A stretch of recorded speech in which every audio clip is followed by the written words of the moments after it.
नमस्कार। मैं शंभुनाथ शुक्ला और आप सबका हमारे इस YouTube चैनल झाड़े रहो कलेक्टरगंज में स्वागत है। मेरे बहुत सारे मित्रों, बहुत सारे शुभेच्छु हैं, हमारे शुभेच्छु और जो लोग रेगुलर इसके सब्सक्राइबर हैं, उनकी शिकायत ये आ रही है कि मैं अपने YouTube को नियमित क्यों नहीं कर पा रहा। तो मित्रों, मैंने पहले भी एक बार कहा था, इसमें हमारी कुछ निजी समस्याएं हैं और निजी समस्याएं मेरी पारिवारिक समस्याएं, क्योंकि मेरी पत्नी का ऑपरेशन होना है और अभी हुआ नहीं है, वो शायद ईद के 2 या 3 दिन बाद हो जाएगा। तो अभी मुझे थोड़ा उनकी सेवा में रहना पड़ता है, इसलिए थोड़ा सा नियमित नहीं हो पाता, ये इसके लिए क्षमा करिएगा। तो आज का विषय है चुनावी रैलियां। मित्रों, आज 2 रैली, एक तो प्रधानमंत्री नरेंद्र मोदी मेरठ में है, इंडिया की रैली है। इंडिया की रैली अरविंद केजरीवाल के इशू पर है कि उनको ईडी ने जो अरेस्ट किया है, और शायद मोदी जी की रैली इस बात पे होगी कि देखो, वो वेस्ट यूपी में संदेश देना चाहते होंगे कि देखिए, हमने यहां वेस्टर्न यूपी के सबसे लोकप्रिय राजनेता परिवार चौधरी चरण सिंह के परिवार से एक पैचअप कर लिया है। क्योंकि आरएलडी, जिसके अध्यक्ष अब चौधरी चरण सिंह के पौत्र चौधरी जयंत हैं, उन्होंने बीजेपी से एक समझौता कर लिया है और वो मिलकर लड़ रहे हैं।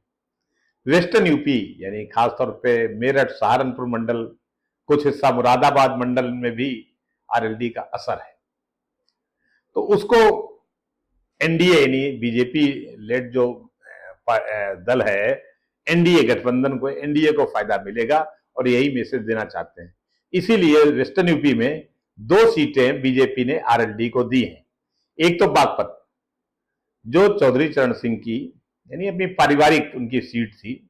पहले चौधरी साहब भी जीतते थे जब सांसद होते थे, जब वो विधायक होते थे, यानी जब वो उत्तर प्रदेश के मुख्यमंत्री बने थे, तब विधानसभा सीट छपरौली और लोकसभा सीट बागपत, वो उनकी सीट रही है लगातार।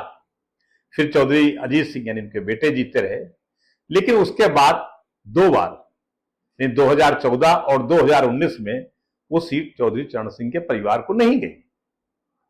चौधरी साहब, बजाय चौधरी साहब के परिवार को जाने के, वो बीजेपी के एक जो सत्यवीर साहब हैं, सत्यवीर मलिक, उनके पास गई। सत्यवीर का नाम मैं कंफ्यूज हो रहा हूं, सत्यवीर ही शायद है, सत्यपाल उनके पास गई। लेकिन अब वो सीट जो है, इस बार आरएलडी ने उसको राजकुमार सांगवान को दिया है, जो चौधरी चरण सिंह के, चौधरी अजीत सिंह के और मौजूदा अध्यक्ष जयंत चौधरी के बहुत करीबी हैं। उनको ये सीट मिली है, आरएलडी ने उनको दी है और उनकी लोकप्रियता भी है और वो बेहद ईमानदार शख्स भी हैं।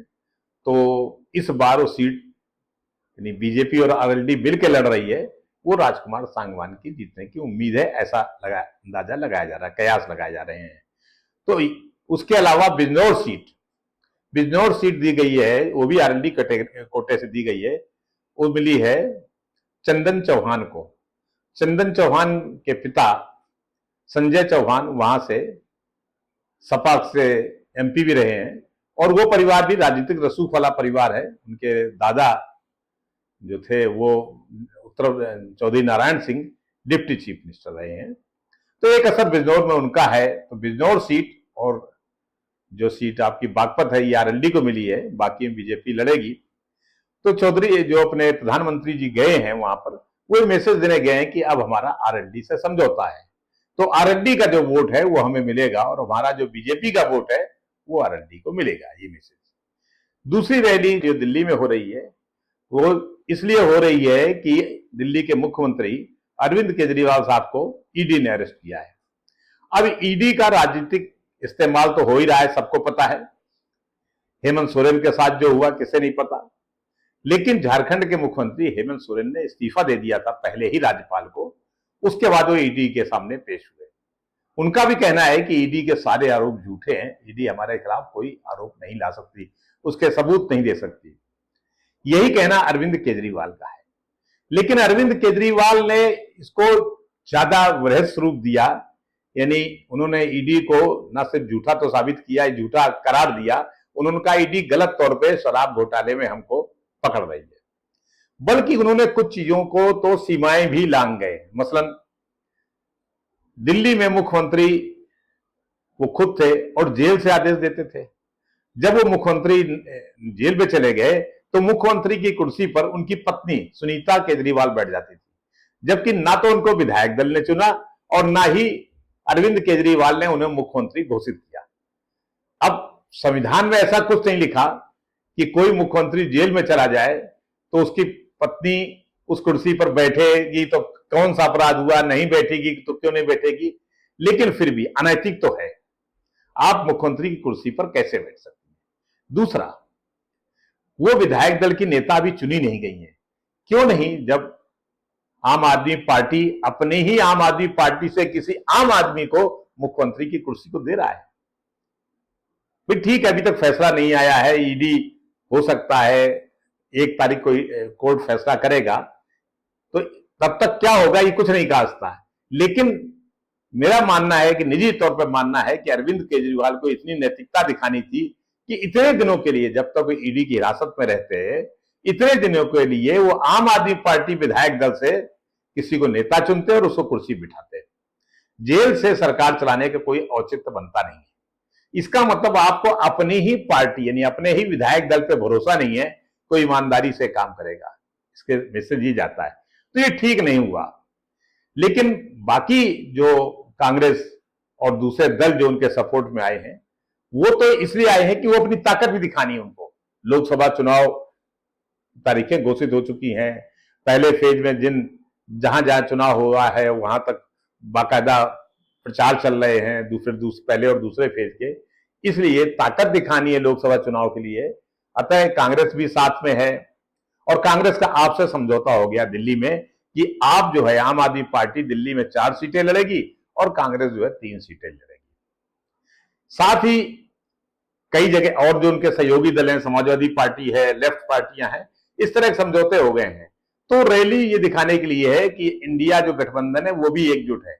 ये बात अलग है कि इंडिया गठबंधन से ही टीएमसी अलग हो गई है, क्योंकि टीएमसी पश्चिम बंगाल की सारी सीटों पर लड़ रही है और दूसरे दल भी इनको झटका दे गए हैं। तो कितने दिन तक ये गठबंधन रहता है ये भी अभी नहीं कहा जा सकता है, लेकिन फिर भी ये उनकी, मैं इन बात के लिए तारीफ करूंगा कि कोई आए जाए, लेकिन फिर भी कांग्रेस लेड जो ये एनडीए गठबंधन, वो इंडिया गठबंधन है, उसमें राहुल गांधी पूरी शिद्दत के साथ जुटे हुए हैं और वो मौजूदा सरकार का विरोध कर रहे हैं, इसलिए उनकी रैली करना भी ठीक है। तो ये तो दरअसल चुनाव के कारण हो रहा है और चुनावी रैलियां हैं, होना चाहिए, दोनों तरफ अपनी ताकत दिखानी चाहिए। उसके बाद लोग तय करेंगे कि हम किसको वोट दें, किसको ना दें। और ये लोकसभा चुनाव जो है बीजेपी के लिए भी ये बहुत ही अहम चुनाव है और कांग्रेस के लिए भी, यानी विपक्ष के लिए भी, विरोधी बीजेपी के लिए इसलिए क्योंकि अभी तक 2 बार लगातार सरकारें तो आई हैं। जैसे इसके पहले मनमोहन सिंह जी जब, हालांकि कांग्रेस पार्टी से थे, लेकिन जो गठबंधन था यूपीए यानी संयुक्त प्रगतिशील गठबंधन जो था, उसके प्रधानमंत्री थे और 2 बार लगातार प्रधानमंत्री रहे, 2004 में भी रहे, 2014 में भी रहे। तब कांग्रेस ने अपने परिवार, कांग्रेस ने सोनिया गांधी परिवार से कोई नहीं आया था। इसके पहले अगर लगातार तीसरी बार कोई प्रधानमंत्री या कोई सरकार रिपीट हुई है, प्रधानमंत्री चुना गया है, तो वो थे जवाहरलाल जी, पंडित जवाहरलाल नेहरू। 1952 में चुने गए, उनकी सरकार चुनी गई, 1957 में चुनी गई, 1962 में चुनी गई, 1964 में जवाहरलाल जी की डेथ हो गई, तो फिर चुनाव नहीं, उसी समय जो विधायक दल ने एक नया नेता चुना था, लाल बहादुर शास्त्री चुने गए, वो रहे। उसके बाद खुद इंदिरा जी चुनी गई थी। तो ये रहा, लेकिन लगातार तीसरी बार किसी एक ही व्यक्ति की सरकार का रिपीट करना, ये जरूर बीजेपी के लिए भी चमत्कार होगा कि पहली बार भारत में नेहरू जी के बाद फर्स्ट टाइम ऐसा हुआ कि कोई सरकार तिबारा आ गई। कांग्रेस यानी जो मुख्य विपक्षी दल है, हालांकि वो इतनी सीटें नहीं कि मुख्य विपक्षी दल का दर्जा पा सके, लेकिन फिर भी वही मुख्य विपक्षी दल है जो पूरे देश भर में बीजेपी का विरोध कर रहा है। वो पिछले इसको उनको पहली बार यानी 2014 में उनकी 44 सीटें आई थी और 2019 में 52। इस बार वो कितनी पाते हैं अगर सरकार बना लेते हैं, यानी अगर ये इंडिया गठबंधन सरकार बना लेगा तो ये उनके लिए भी चमत्कार होगा और देश को एक नई सरकार मिलेगी। लेकिन नहीं बना पाती तो यही बीजेपी सरकार तीसरी बार मिलेगी। नरेंद्र मोदी जी इसके प्रधानमंत्री होंगे, ये आप लोग जानते ही हैं।